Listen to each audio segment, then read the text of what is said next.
চট্টগ্রামে আইনজীবী সাইফুল ইসলাম আলিফকে কুপিয়ে ও পিটিয়ে হত্যায় সনাতনী জাগরণ জোটের মুখপাত্র চিন্ময় দাস সহ ৩৮ জনের নামে অভিযোগপত্র দিয়েছে পুলিশ। বান্ডেল থাকলে প্রতি সেনমানিতে টাকা বাঁচবে।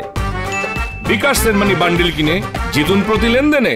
মঙ্গলবার বিকেলে চট্টগ্রাম আদালতের প্রসিকিউশন বিভাগে এই অভিযোগপত্র জমা দেন তদন্ত কর্মকর্তা সহকারী কমিশনার মাহফুজুর রহমান। রাষ্ট্রপক্ষের আইনজীবী রায়হানুল ওয়াজেদ জানান, এজাহার ও তদন্তে মোট ৪২ আসামি থাকলেও ৪ জনের কোনো সম্পৃক্ততা পাওয়া যায়নি। অভিযোগপত্রে সবার সমান অপরাধের সত্যতা মিলেছে বলে উল্লেখ করা হয়েছে। এছাড়া চিন্ময় দাসের উস্কানি ও নির্দেশে আইনজীবীকে হত্যা করা হয়েছে বলে উল্লেখ রয়েছে।